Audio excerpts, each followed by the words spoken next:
Olá, alunos da primeira série, eu sou a professora Jaqueline, essa é a nossa aula de língua portuguesa e nesta aula nós iremos falar a respeito do conto de mistério.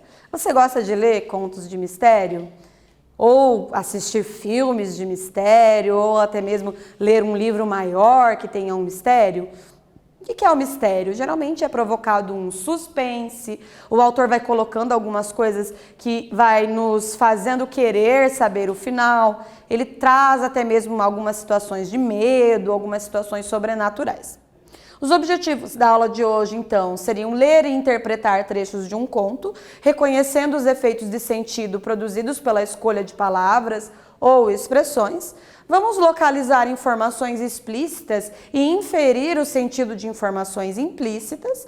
Também vamos reconhecer alguns elementos da narrativa. Você gosta de contos de mistério? Para você, quais elementos um conto de mistério precisa ter? Então, uma história que seja uma história de mistério precisa ter o quê? Precisa ter primeiro um suspense, então é necessário que o autor crie ali algum elemento que nos faça duvidar, que nos faça ter um pouquinho de medo, e isso seria aí alguns elementos de contos de mistério. Nessa aula nós vamos ler um conto de mistério e identificar elementos que caracterizam esse gênero textual. Vamos à leitura então. Uma casa de muro branco, Márcio Benjamin.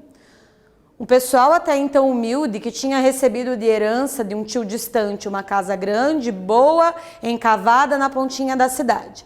Talvez, quem sabe, aperreados com a violência ou procurando maiores oportunidades, chegaram de mala e cuia à casa nova, decididos a recomeçar com gosto a vida. A tiracolo trazia umas pequenas bugigangas, um menino pequeno demais para sentir saudades e muita vontade de trabalhar. Foi suficiente, porque pretendiam abrir uma sorveteria, ainda novidade no interior daqueles tempos, e começar a fazer dinheiro se aproveitando daquela agonia que era o mormaço do sertão. Com muito trabalho à vista e a falta de mão de obra, a mulher, contrariando o pensamento da época, precisaria colocar o pé no batente e ajudar o marido na loja, e o menininho não podia ficar só. Resolveram o problema trazendo mais uma novidade para aquela cidadezinha ainda tão provinciana e contrataram uma menina para tomar conta da criança. Eliane era mocinha, filha de pai perdido no mundo e mãe lavadeira. O convite para ganhar algum dinheiro veio como uma bênção. Pedro Henrique, apesar de ter nome de criança traquina, era menino bom, educado e obediente. Estava na fase das perguntas que, vez em quando, lascavam a cabeça do povo. A chuva vem de onde? Por que fica de noite? Eliane, analfabeta de pai e mãe, tentava responder às dúvidas do menino da melhor forma possível, mas acabava até achando graça e enrolando-o com suas cantigas de roda e histórias para dormir. Até que começou. Do nada, a criança tão animada e alegre passou a ficar cada vez mais solitária, falando sozinho pelos cantos. Aqui, pessoal, nós temos um elemento que vai gerar o mistério. Até certo ponto a história ia muito bem, obrigada. Então nós temos aí a família chegou na cidade, e aí abriu a sorveteria, a mãe teve que ir trabalhar, contrataram a babá, tudo estava indo muito bem. E aí lá pelas tantas nós temos um elemento complicador, que é marcado pela expressão até que começou. Quando diz até que começou, o autor do texto está dizendo, olha, a partir daqui vai começar a se agravar essa história. A partir daqui a história vai mudar. E então ele introduz o elemento do mistério, que é, do nada, a criança tão animada e alegre passou a ficar cada vez mais solitária, falando sozinho pelos cantos. O que será que aconteceu com esse menino? O que será que estava havendo com ele? Que quando a expressão do nada quer dizer sem causa nenhuma aparente, ele começou a ficar um menino triste, ficar pelos cantos, algo aconteceu, só que até então nós não sabemos o que é esse algo. Uma vez tão sorridente, já não achava mais graça em nada, deixando de lado até os quitutes do interior. Foi no meio de uma colherada que começou. Eliane, quem é esse homem aí ao seu lado? A babá, tão acostumada e destemida com história de assombração, tremia que nem muda de árvore. Olha só, o menino começou a enxergar uma coisa que não existia. Ele perguntou para a babá, quem é esse homem aí ao seu lado? E aí, você está ficando com medo dessa história? Aqui nós temos um elemento complicador. Nós mostramos o que é que estava mudando o comportamento do menino, que era bem provável que ele estava enxergando alguma coisa que a babá não enxergava. Então, por isso aqui a gente tem mais um elemento de mistério sendo inserido. Vamos para a nossa atividade, então. Releia o trecho. Do nada, a criança tão animada e alegre passou a ficar cada vez mais solitária, falando sozinha pelos cantos. O que esse trecho revela de importante para a narrativa? O que está acontecendo ali que pode mudar a narrativa a partir daí? Pense, anote no seu caderno e daqui a pouco nós retornamos.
Vamos observar? Então, o trecho revela que o Pedro Henrique estava em contato com um homem que a babá não havia percebido. Então, ali estava acontecendo alguma coisa de muito diferente. Mostra que a partir daquele momento, então diz ali, do nada, a criança tão animada e alegre passou a ficar cada vez mais solitária. Logo depois a gente descobre o porquê que ele começou a ficar solitário. Ele estava entrando em contato com alguma coisa que as outras pessoas não sabiam. E isso estava afetando ele de alguma forma. Com a respiração pesada, raspou o prato do mingau e procurou fazer que não via o rosto do menino respondendo às perguntas de um homem que só ele via. Isso foi a Eliane, né? Foi quando Pedro Henrique começou a responder perguntas sobre ela que a mocinha perdeu o juízo de vez e não teve vergonha de chorar. Tá chorando, Eliane? Sem responder, Eliane só teve forças para pegar o menino pelo braço e deixar a casa. Então, o que aconteceu ali? Eles estão comendo, a Eliane, que era a mocinha, e o menino começa a falar sobre um homem que a Eliane não vê, e aí, de repente, ele começa a responder perguntas para esse homem. Por exemplo, assim, a Eliane é a minha babá. Ninguém perguntou nada, mas o menino estava respondendo algumas perguntas e a Eliane começou a ficar muito assustada. E aí, o que ela fez? Pegou o menino pelo braço e saiu de casa. Escanchado nela, ou seja, no colo dela, Pedro Henrique deitou a cabeça em seu ombro e, virado para trás, deu tchau ao Senhor, que não passou da porta. Por que o homem não vem com a gente, Eliane? Aliviada, Eliane quase corria. Só parou, enfim, no patamar da igreja. Olha só, tinha um homem que a Eliane não enxergava, mas o menino enxergava. E aí ela quis fugir, porque ela ficou com muito medo daquela situação, tirou o menino da casa e fugiu. E foi lá para a igreja. sentada no degrau, sem saber muito o que fazer, alisava os cabelos louros de Pedro Henrique. Eliane, o que o velhinho está fazendo em pé ali na praça? Angustiada, tentava decifrar no ar as pessoas que o menino dizia ver. Eliane, por que o homem está apontando para você? Até eu tô com medo. Se fosse eu, a Eliane, eu já tinha devolvido essa criança para os pais dele. Tinha batido lá na sorveteria e dizer, ó, fica com essa criança aqui. Porque ele estava oferecendo essas perguntas que estavam apavorando a Eliane cada vez mais. Então, cada pergunta que ele fazia com que ela ficasse com mais medo. Vamos reler o trecho. Escanchado nela, Pedro Henrique deitou a cabeça em seu ombro, virado para trás, deu tchau ao senhor que não passou da porta. Qual o sentido da palavra escanchado? Responda a pergunta de Pedro Henrique. Por quais motivos o homem apontava para babá? Por que será que aquele homem ficava apontando para babá? Então, você vai ter um tempinho para pensar sobre isso e a gente já retorna.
E aí, o que você respondeu?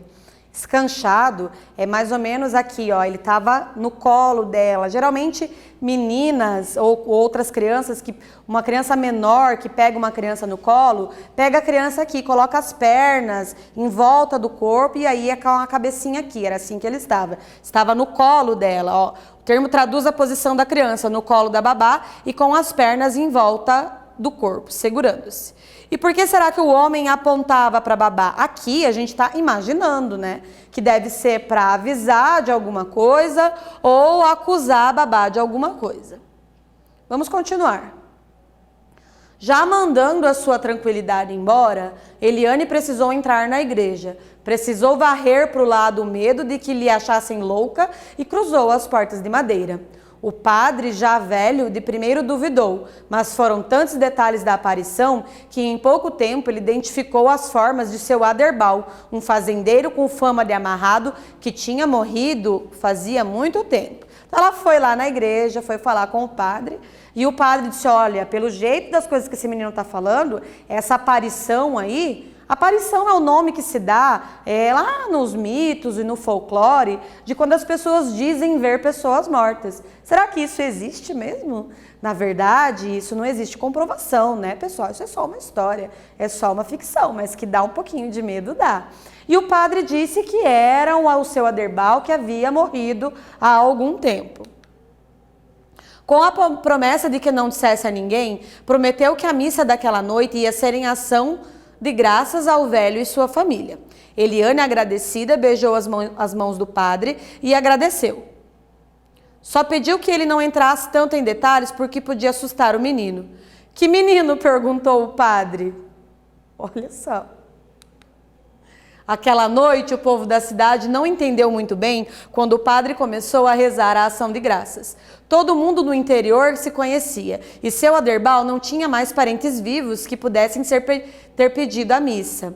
Talvez o padre andasse doido, quem sabe? Maluco como Eliane, que foi vista atravessando a cidade de mãos dadas com o vento, conversando com ninguém na porta da casa do seu Aderbal. Gente, olha o que está acontecendo aqui.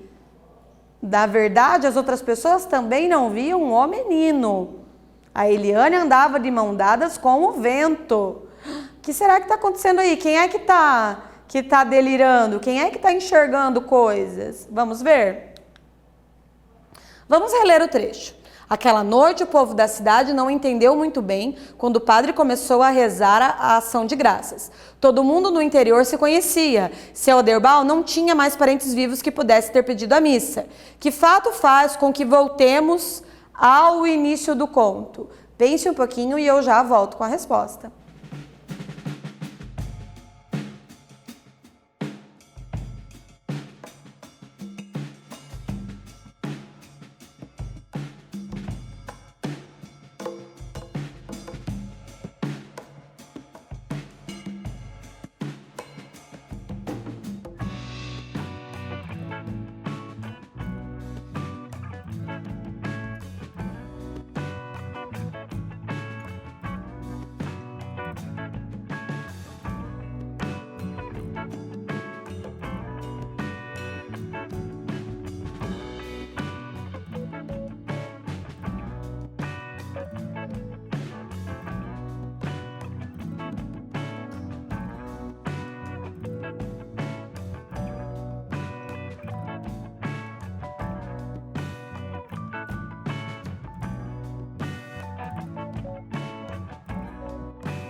Nesse caso, nós podemos verificar que a expressão não tinha mais parentes vivos faz com que a gente volte aí ao início do conto. Vamos continuar a leitura. Eliane, que no outro dia pegou o primeiro ônibus para a capital. Com a cabeça encostada no vidro da janela, a mocinha se despedia da mãe, que enxugava um choro aliviado. Aquele interior tinha acabado faz tempo. Quem sabe em breve ela não ia ter um cantinho na casa da sua filha na capital? E sentiu na poltrona vazia ao seu lado uma pressão de pequeninos dedos que seguravam a sua mão. De quem será que eram esses pequeninos dedos que seguravam a mão dela? Eu acho que era do menino. Vamos ver? Vamos reler o trecho. Com a cabeça encostada no vidro da janela, a mocinha se despedia da mãe que enxugava um choro aliviado. Aquele interior tinha acabado faz tempo. Qual o efeito de sentido produzido pela a expressão destacada? Que o interior tinha acabado faz tempo. Escreva no seu caderno e nós já retornamos.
Observe, quando ela diz que o interior tinha acabado faz tempo, nós temos aí uma metáfora mostrando que a mãe da menina, o interior revela uma saudade dos carinhos e da presença da mãe.